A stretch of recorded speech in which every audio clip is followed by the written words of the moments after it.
Bonjour à tous, bienvenue en ce mercredi 28 mai 2025. Je m'excuse pour la vidéo que j'aurais dû poster lundi. J'ai eu un début de semaine chargé. Je vous fais cette vidéo pour vous parler de deux choses. Alors, la première, c'est le comportement qui change chez les animaux, avant et après communication. On nous appelle surtout pour des changements de comportement quand ils sont dans le mauvais sens, d'accord? Et ensuite, après communication, alors forcément, le comportement va changer. Quand on nous appelle pour des mauvais comportements, c'est du pipi dans la maison, chat, chien, etc. C'est du mordillage, du grignotage, destruction de mobilier, de matériel. Et tout ça pour vous montrer que l'animal, en fait, vous fait comprendre qu'il y a un mal-être quelque part chez lui qui ne va pas. Il y a quelque chose qui ne va pas, que ce soit chez lui, dans cette maison. Et il va le signifier en faisant de la destruction, des pipis, etc., etc. On nous appelle, enfin le client nous appelle, on fait la communication, parfois un suivi, mais personnellement c'est très rare qu'il y ait un suivi, parce que une communication suffit à corriger le mauvais comportement. Et ensuite, forcément le comportement va changer. Pourquoi? Parce que l'animal va du coup comprendre pourquoi il était mal à l'aise par rapport à une situation. On va apporter de la clarté dans la relation entre l'homme et l'animal. Et puis, une autre chose, c'est que l'animal sent les choses, plus que nous. Et notamment les changements brutaux de comportement, de situation, voilà, une situation désagréable qui se manifeste depuis quelque temps.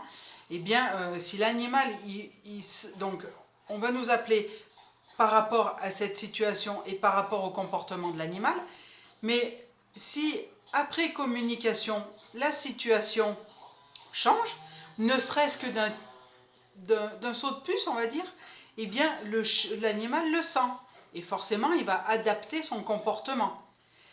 Pourquoi je vous dis ça? Parce que ça m'est arrivé dans une communication il n'y a pas si longtemps que ça, sur un animal qui, oui, se sentait pas bien, va même aller se rendre malade, et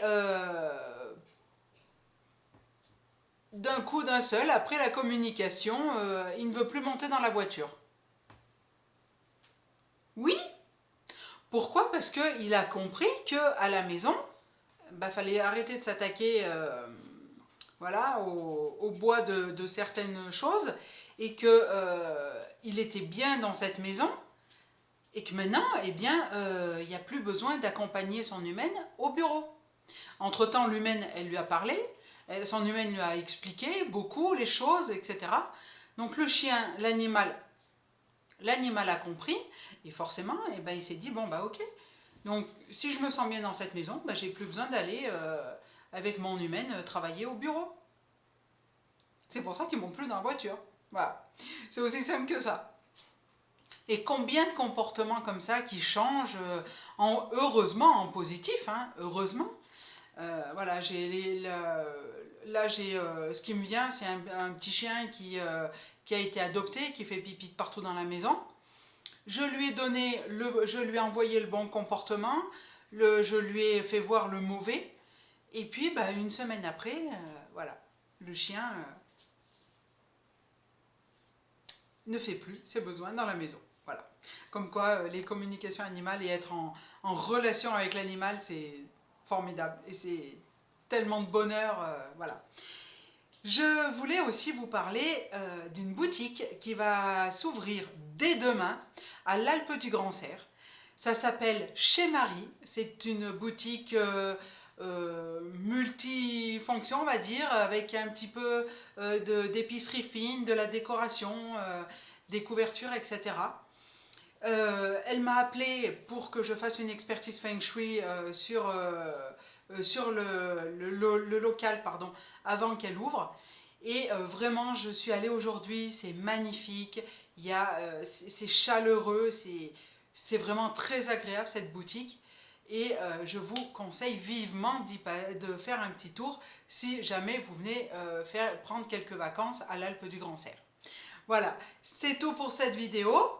Je vous souhaite une très belle quinzaine. Nous allons nous retrouver bien début juin. Et puis, si ma fille Emma regarde encore la chaîne, hein, si elle n'a pas été privée par son père, eh bien, je lui fais un petit coucou. Hein, voilà, j'essaye d'avoir tes nouvelles, mais je suis bloquée.